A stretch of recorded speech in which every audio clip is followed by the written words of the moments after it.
Welcome. Hello. Hey, are you addicted to sugar? Do you do some crazy things with sugar sometimes when you're stressed?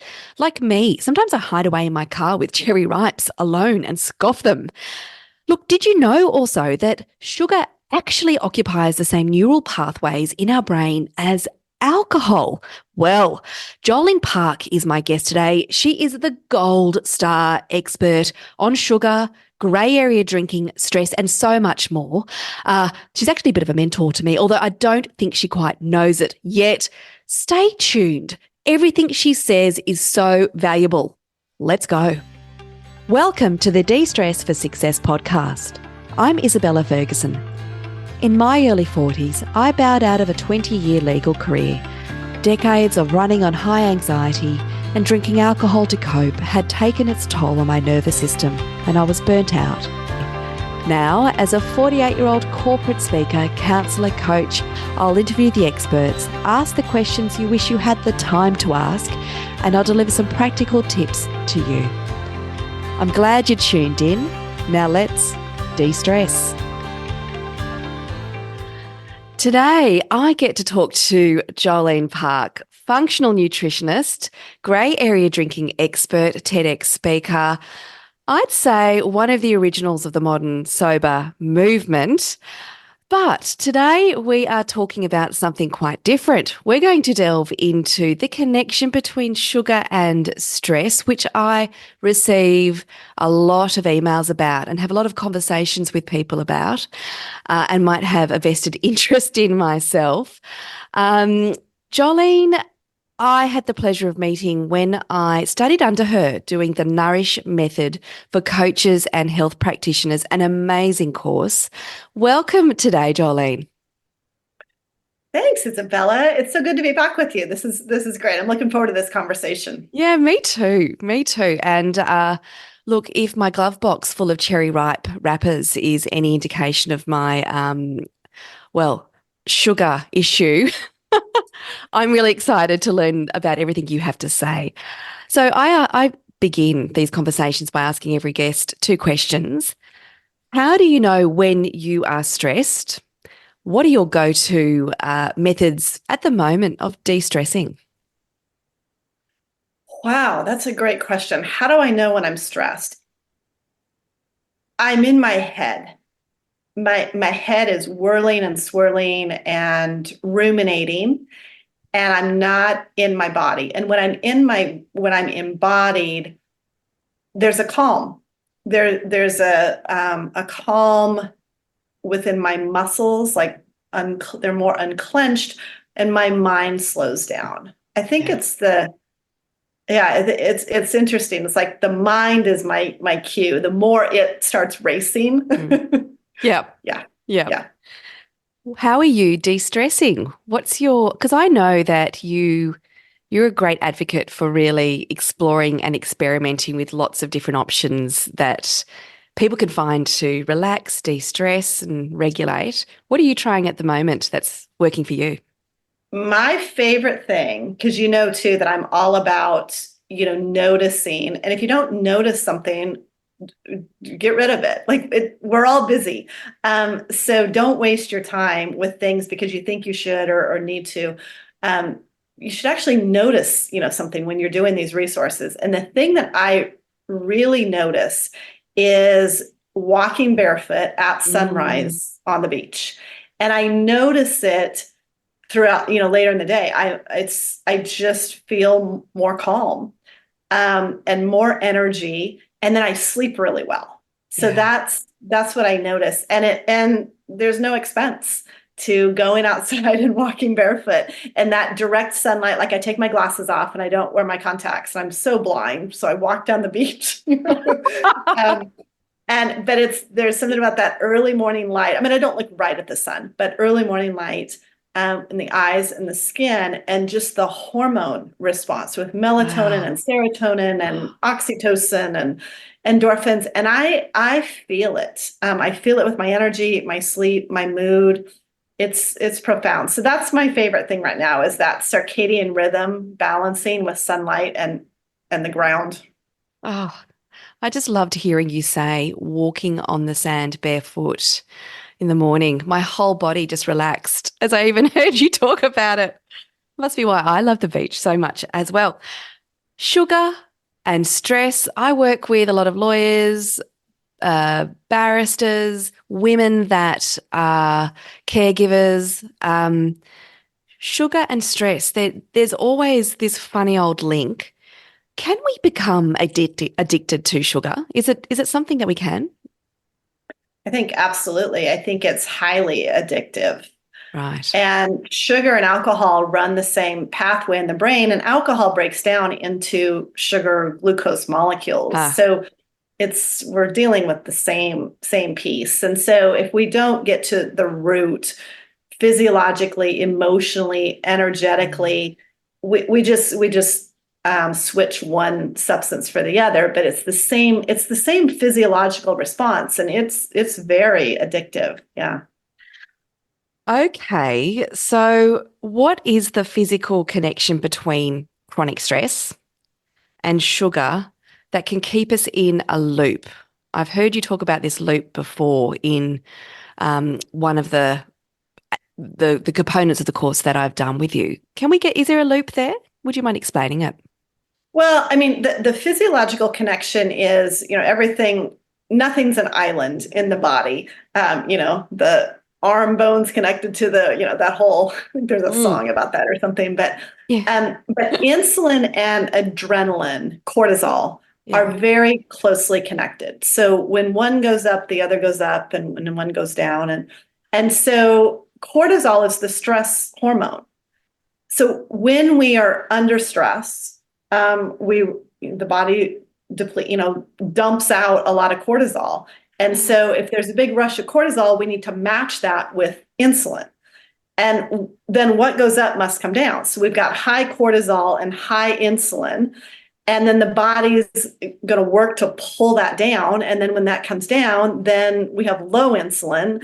And now we're craving sugar. And because we don't want to have too low blood sugar. And when cortisol's low, that's our energy. And Ah, so then we want sugar, and then what goes up must come down. So that's the loop. It's just it's a roller coaster. Cortisol and insulin surge, and then they drop, and then they surge. And that happens by not sleeping, by actually eating sugar, by not eating, by going long periods without eating, ah. that whole kind of roller coaster. There's different mechanisms that contribute to it. And so the key then is regulating cortisol and insulin. How do we do that? Well, I'm a physiology first person. So Yes. I believe very much and then the science backs me up on this, that we start with the physiology before the psychology. And so the physiology, if this is happening with insulin and cortisol, then we want to meet it physically. And one of the best ways to do that is with protein, because protein will stunt and blunt that spike and dip. When we continue to eat carbohydrates, starchy, floury, grain, out and out sugar, sweet drinks, it just continues to go up and down. When you put protein in there, you get more kind of a level, even keel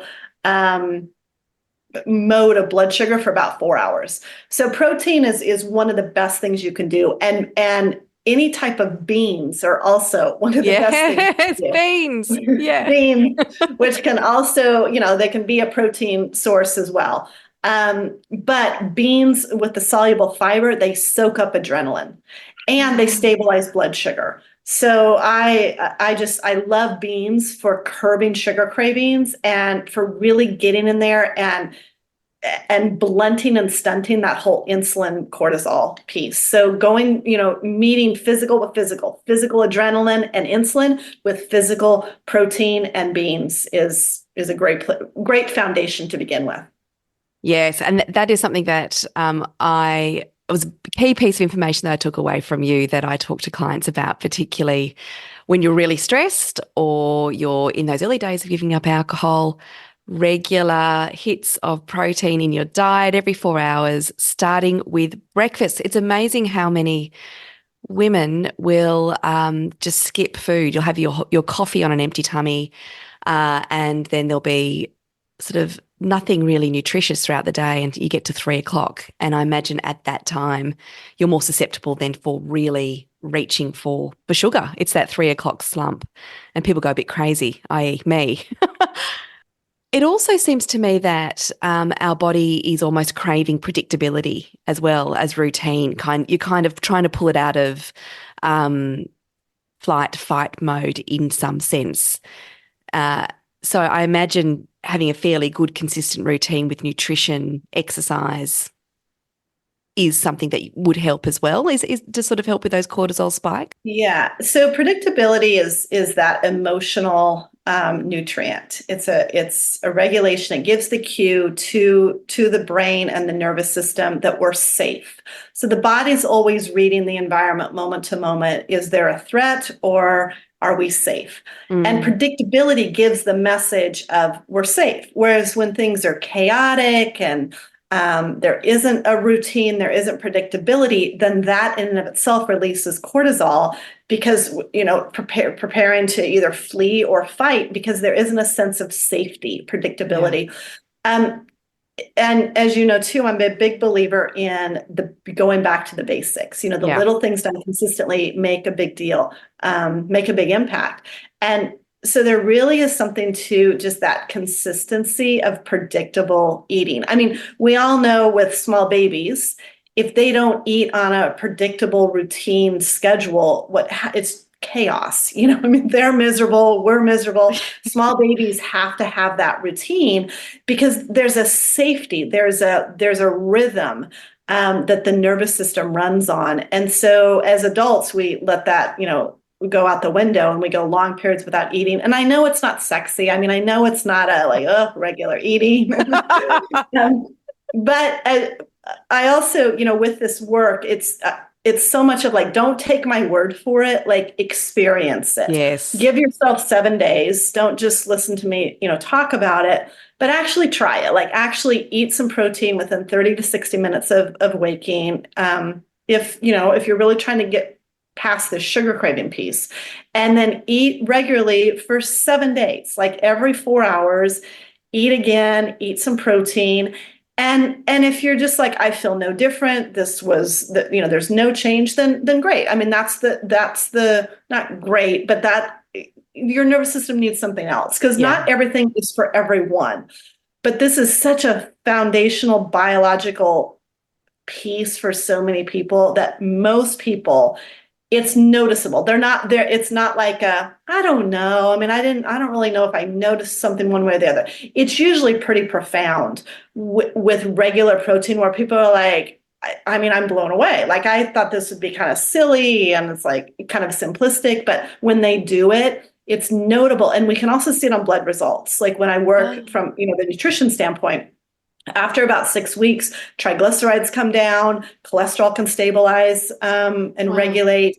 Fasting glucose can look better by eating protein on a regular basis. So some of it's objective, but it's also objective as well. For many people, for many women, this pull towards sugar can be quite a hidden, shameful thing. The conversations that I've had are really interesting. Like I've got a friend that, she'll go up and get a big bag of chocolate. She'll close the door in her office and just knock it back like she's out of control, like she's lost control with it. I've got another friend that will have this Nutella jar in the cupboard and it'll just be pulling her mind towards it. And then she'll be taking scoops out, then more, then more, then more. Before you know it, you are just feeling so unwell and you're thinking, oh, again, now I'm just feeling like crap. So this is a wonderful conversation. It's sort of giving us those practical tips on, well, it's not just us and our lack of control. There's actually a bit of a biological drive here that's pulling us towards sugar. Now, is it a generational thing? Is it something that can sort of run in families, this stress, sugar, emotional loop?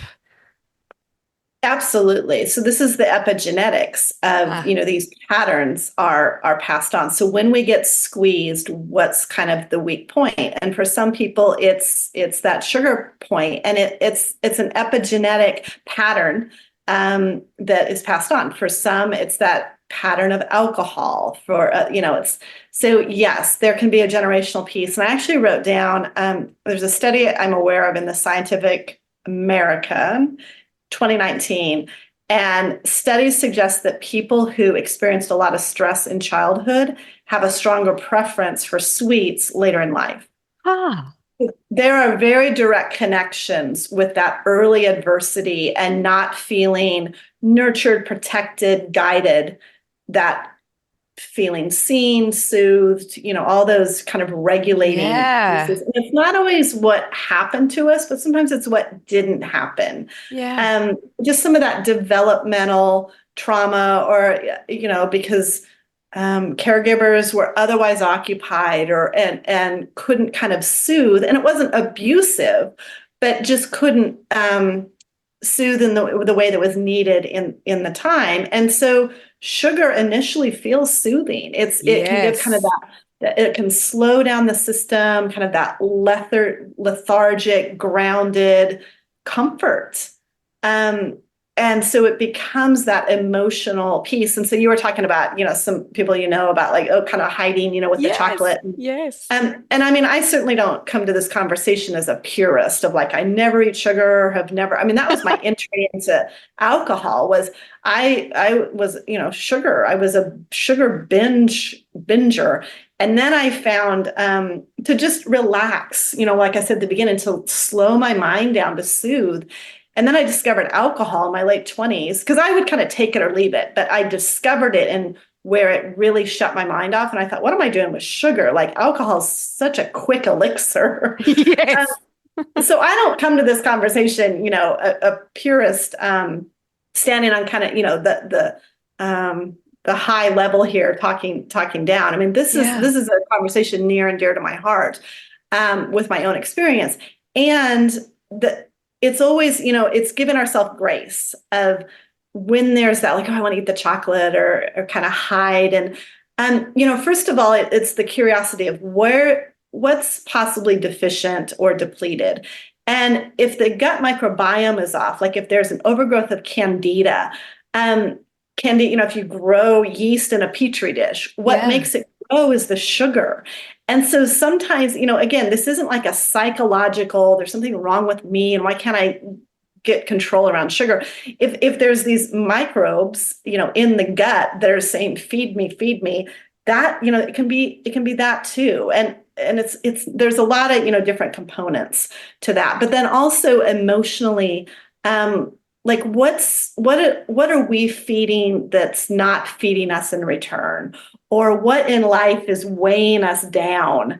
And if we unhook from that, then we can let the weight go. Or what are we trying to protect Yeah. with the weight? And so there's so much to this conversation. Or when hormones are low, if our Yes. GABA is low, or progesterone is low, then what mimics that is the kind of soothing comfort of alcohol, of sugar. Sugar. And this has nothing to do with not having kind of the strength to override a sugar craving. I mean, we cannot override physiological processes. If the Mm. insulin's high, if GABA's low, so we need to go in and regulate those. And it's just the body giving us a message of like, I'm just regulated. It's here. Yes. Something's depleted, something's deficient. We're not deficient as a person, but we might have there might be a deficiency with iron, with B12, with GABA. And when things are out of balance, the body's craving things to bring things back into balance. So I have so much grace and compassion around the craving. It's like, ooh, that's so interesting. Like, maybe we need magnesium. I mean, that's a Aha. kind of a common one. It's such a common needed mineral that does so many functions in the body. And it's pretty well known that if we're low in magnesium, we can crave sugar. So getting those basics of regular eating, some protein, maybe some Epsom salt baths, soaking so Yes. the magnesium goes to the skin, or taking magnesium at night. There's a lot of, I always say when we when we go back to the basics, it can cover a lot of bases. Yeah. Everything you say has just made so much sense. Particularly a comment that I hear it quite regularly is, and I think you've basically covered it as well, but just in the hormonal cycle that women can crave sugar at a certain point in that cycle, more than any other parts of their cycle, and it must be to do with various dips of their hormones and neurotransmitters that are pulling them towards it. Totally, totally. And we need more energy at certain Yeah. times of our cycle, like the actual bleed. It takes a lot of energy in the body for that physiological process. So the body's saying, I need energy to support this process. And so to deny it and suppress it, and we can have sweet food without necessarily like a total candy bar. I mean, Yeah.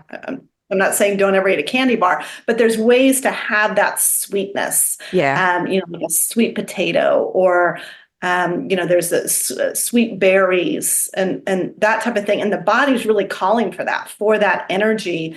The monthly bleed is a big physiological demand Yeah. on the body.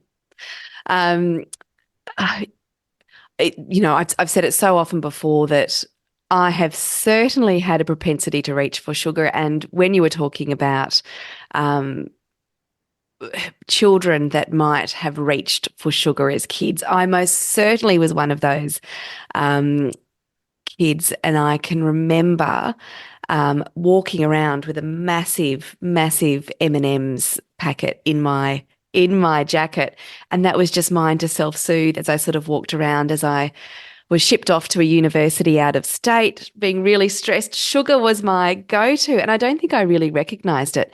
And most certainly now, on days when I am so overwhelmed, I'm tired, I've just been working so hard, one of my things that I need to try and stop is to that pull towards just wanting to go into bed, get some Tim Tams and put a show on. That for me is just the ultimate de-stressor that is an unhealthy version of de-stressing. So it's a real sign that something has to give. There's something else my body needs.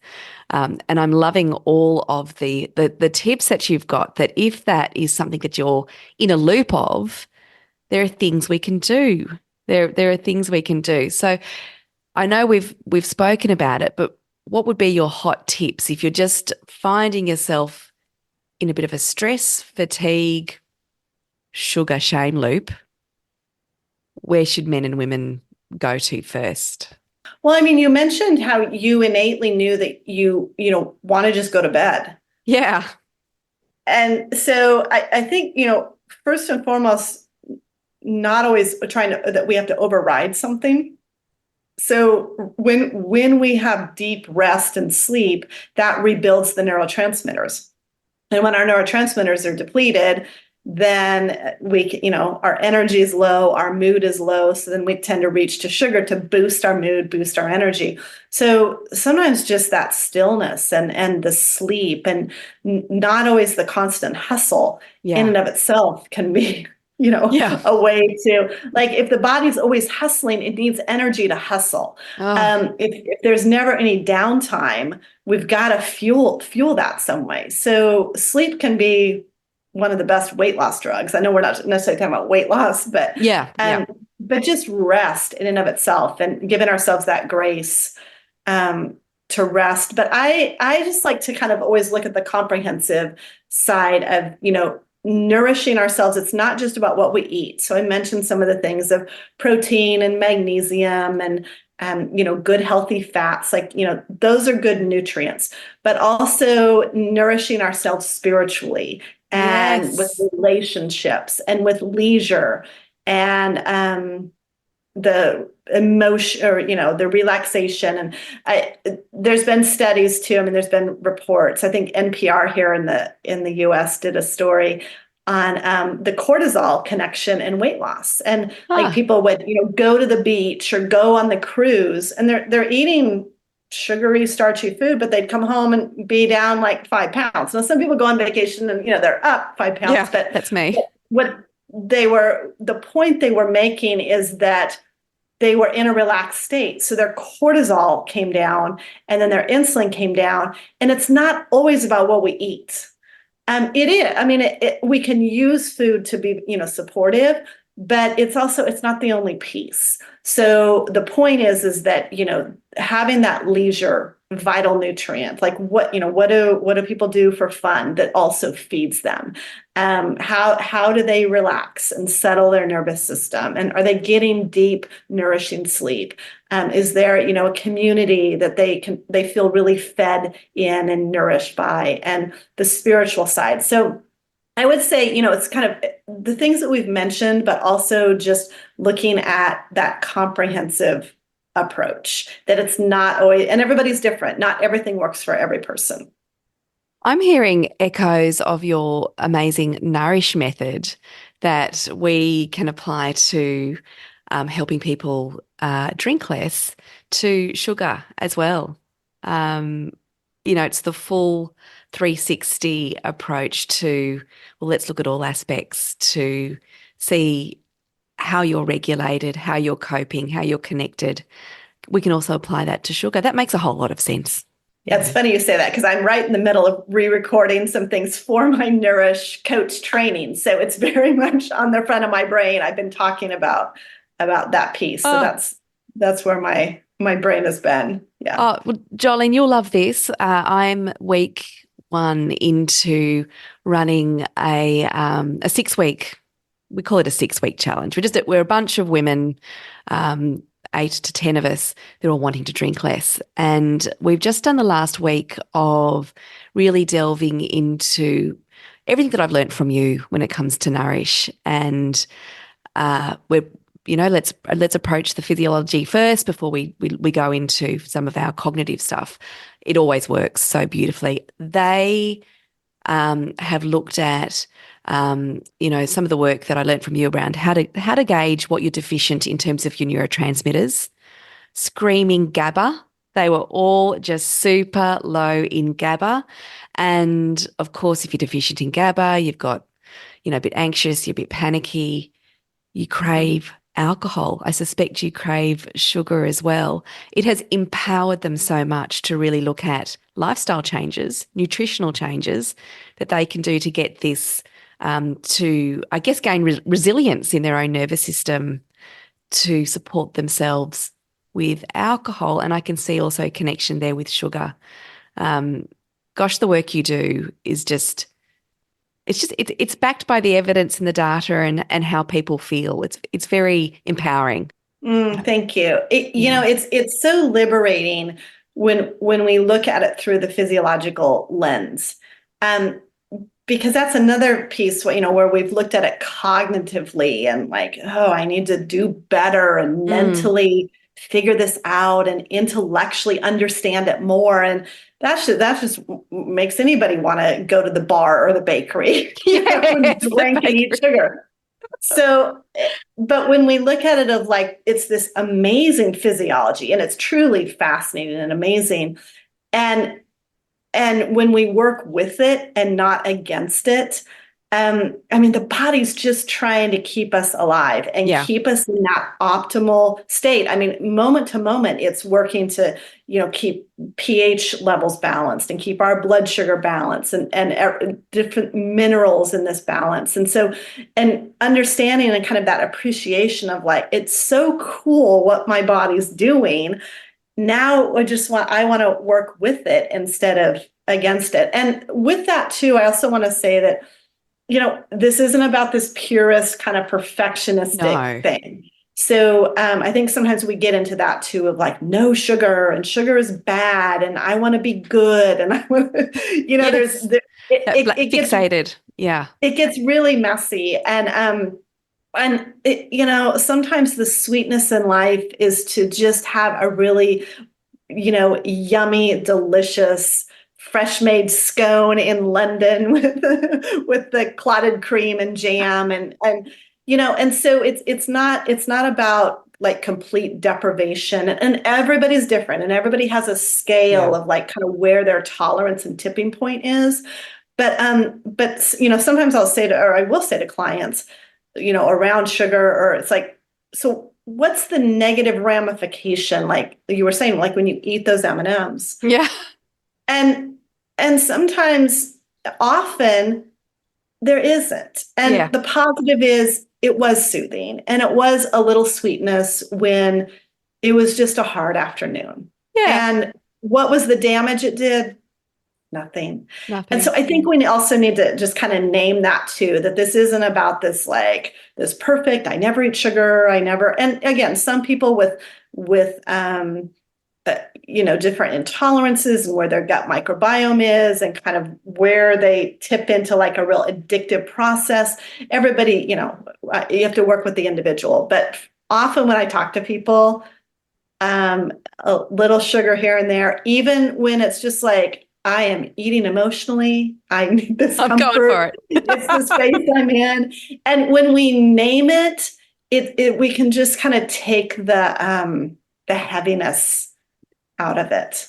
Yeah. Is there anything else you wanted to add as part of this conversation? I guess I would just emphasize and highlight with this conversation, those listening, take it of what you can add in with this instead of taking away. Yes, there's great benefit from inflammation, from, the whole thing, to really reducing sugar. We know that. But now, knowing that, the focus on adding things in that you actually want, and there's so many healthy discoveries out there and healthy things that do feel good, that do bring sweetness to your life. And so turning, anytime we think of like can't have, don't do, have to restrict, that's not going to work. Yeah. But switching it to I get to get curious, and there's so many fun techniques and biohacks and things to try. And when we kind of frame it in that lens around this conversation, I think it just helps set us up for more success. Thank you. Jolene, what would you like people to know about your services, what you have on the horizon, where they can go to find you? Well, I train coaches in this technique and in this method, which you've been trained in. So it's brilliant. Yeah. Second to none. Amazing. Thank you. So applications are open. I do a rolling interviews and applications, and I'm starting a new coach. I've been training coaches since 2018, and I've got a new cohort coming this Monday, so that probably won't be timed by the time this drops. But the applications are open, so the next one will be September 2024. But if you're hearing this even after that timestamp, just check my website for the next ongoing enrollment. Grayareadrinkers.com is where all my programs, training information, my TED Talk, and coaching information is on that website. And of course, we're going to put links and all of that information in the show notes. Jolene, just thank you for sharing your knowledge. Thank you for taking time out of your, busy schedule, particularly if you've got a cohort starting on Monday. You must be just jam-packed with things to do on that list. I've just been looking forward to this conversation so much. I know great value will be received from our listeners. Thank you. Thanks for having me. It was fun. Thank you so much for listening to this episode.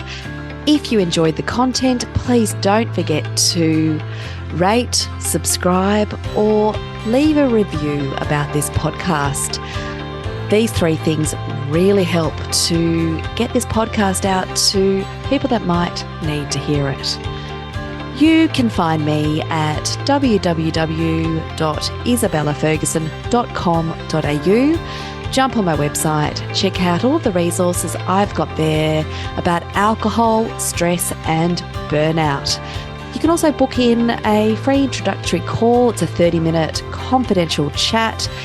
if you are looking for a counsellor or a coach to support you to drink less or to manage your stress, I'm always here to chat. If you've got a question, please do not hesitate to reach out. I hope you have a really good day. See you later.